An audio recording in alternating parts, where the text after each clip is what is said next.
Assalamualaikum warahmatullahi wabarakatuh. Halo anak-anak kelas 5. Hari ini kita akan belajar tema 1, subtema 3, pembelajaran 1. Sudah siap ya untuk pembelajaran hari ini? Kalau sudah siap, mari kita mulai belajarnya. Let's do it. Sebelum belajar, mari kita berdoa menurut agama dan kepercayaan kita masing-masing. Berdoa, mulai. Selesai. Adapun tujuan pembelajaran kita dalam video kali ini adalah yang pertama, dengan kegiatan membaca, siswa dapat menentukan ide pokok setiap paragraf dalam bacaan secara percaya diri. Yang kedua, dengan menulis, siswa dapat mengembangkan ide pokok menjadi sebuah paragraf secara tanggung jawab. Anak-anak, coba perhatikan gambar. Apakah kalian pernah melihat benda ini? Apakah namanya? Betul, benda tersebut adalah gerabah. Mari kita amati ilustrasi gambar berikut ini. Ilustrasi gambar ini adalah tahapan dalam membuat gerabah. Berdasarkan gambar-gambar ilustrasi, kita dapat membuat sebuah cerita. Untuk dapat membuat cerita, berdasarkan gambar, kita dapat melakukan langkah-langkah sebagai berikut. Yang pertama, amati gambar tersebut dengan cermat. Kedua, buatlah ide pokok masing-masing gambar.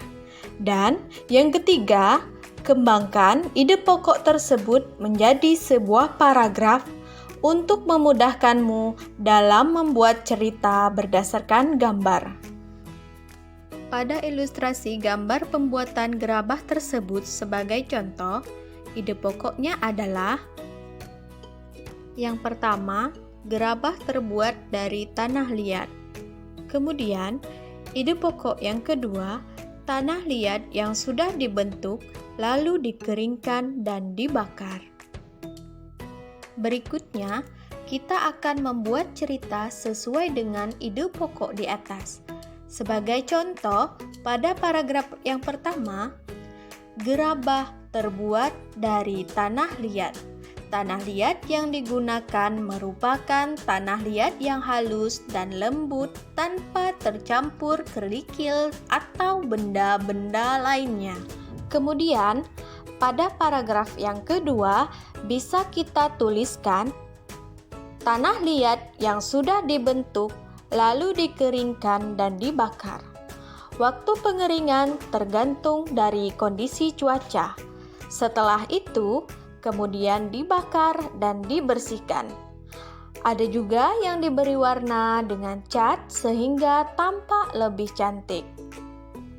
Anak-anak hebat, setelah kita belajar mengembangkan ide pokok melalui gambar menjadi sebuah cerita, marilah kita simak cerita tentang gerabah dari Pulau Madura. Ayo bersama-sama kita menentukan ide pokok dari setiap paragraf cerita gerabah dari Pulau Madura. Paragraf pertama. Salah satu warisan karya budaya yang sangat tua, luas persebarannya dan mampu bertahan hingga sekarang adalah gerabah, yakni barang pecah belah dari tanah bakar yang dibuat secara tradisional. Gerabah juga dikenal dengan sebutan tembikar. Gerabah konon sudah dibuat manusia sejak mereka hidup menetap dan mulai bercocok tanam beberapa ribu tahun sebelum tahun Masehi. Dan kini masih kita dapatkan di seluruh pelosok Nusantara, tidak terkecuali di Pulau Madura. Coba kalian lihat, manakah ide pokoknya? Anak hebat, ide pokoknya adalah salah satu warisan karya budaya yang sangat tua, luas persebarannya dan mampu bertahan hingga sekarang adalah gerabah, yakni barang pecah belah dari tanah bakar yang dibuat secara tradisional. Paragraf 2. Pada situs-situs kebudayaan dan purbakala, banyak dijumpai gerabah atau tembikar yang difungsikan sebagai peralatan atau perkakas rumah tangga dan untuk keperluan peribadahan serta penguburan mayat. Gerabah yang paling sederhana dibuat dan dibentuk hanya menggunakan tangan dengan ciri adonan yang kasar dan bagian-bagian gerabah tersebut masih dipenuhi oleh jejak-jejak jari. Selain itu, bentuknya kadang tidak simetris. Coba kalian lihat, manakah ide pokoknya? Anak hebat! Ide pokoknya adalah pada situs-situs kebudayaan dan purbakala, banyak dijumpai gerabah atau tembikar yang difungsikan sebagai peralatan atau perkakas rumah tangga dan untuk keperluan peribadatan serta penguburan mayat. Paragraf ketiga. Silahkan dibaca.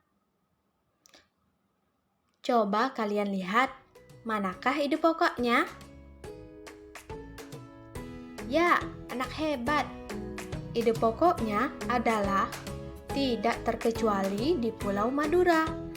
Gerabah dibuat untuk difungsikan sebagai peralatan sehari-hari masyarakat setempat yang dilakukan secara tradisional seperti apa yang dilakukan oleh para pendahulunya. Paragraf keempat. Silahkan dibaca. Coba kalian lihat, manakah ide pokoknya? Ya, betul. Ide pokoknya, gerabah-gerabah yang dihasilkan oleh para pengrajin di Madura adalah gerabah yang dibuat dari tanah liat yang berwarna kuning dengan pasir halus. Paragraf kelima. Silahkan dibaca. Sudahkah kalian menemukan ide pokoknya? Ya, betul. Paragraf kelima, ide pokoknya, beberapa daerah di Madura menjadi penghasil gerabah seperti di Mandala Anduliang, Dukorubaru, Yangkatan Kiangean, Baragung, Pademawa, Dalpenyang, Pakaporan, Blega Beangkalan. Paragraf 6. Bagaimana? Sudah menemukan ide pokoknya? Ya, betul. Ide pokoknya memang tidak semua daerah di Madura menghasilkan gerabah. Paragraf 7. Sudah dibaca? Apa jawabannya? Ya, betul. Ide pokok paragraf 7 adalah di antara daerah-daerah penghasil gerabah tersebut ada semacam perjanjian kerja untuk membuat barang-barang yang sudah ditentukan secara turun-temurun atau spesialisasi. Paragraf ke-8. Silahkan dibaca. Sudah menemukan jawabannya? Ya, betul. Jawabannya adalah peralatan pengrajin gerabah Madura adalah alat-alat tradisional yang tak jauh bedanya dengan yang sudah digunakan pada zaman prasejarah. Paragraf 9. Silahkan dibaca. Sudahkah menemukan jawabannya? Ya, ide pokok paragraf 9 adalah adapun proses pembuatan gerabah dilakukan dengan tahapan-tahapan yang harus dilakukan secara berurutan. Paragraf 10. Silahkan dibaca. Sudah selesai? Apa jawabannya? Ya, betul.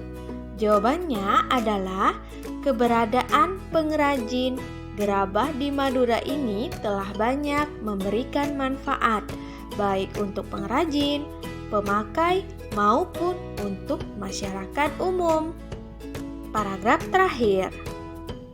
Silahkan dibaca. Sudahkah kalian menemukan ide pokoknya? Ya, betul. Ide pokoknya adalah meski gerabah masih tetap diproduksi, namun dalam perkembangannya dihadapkan pada produk-produk modern. Nah, sekarang kamu sudah bisa menentukan ide pokok dan mengembangkan ide pokok. Selanjutnya, kerjakan latihan mengembangkan ide-ide pokok di buku siswa halaman 129 berikut ini. Selamat mengerjakan. Sekian belajar bareng Ibu Purnama kali ini. Sampai berjumpa di video belajar bareng selanjutnya. See you next time. Bye-bye.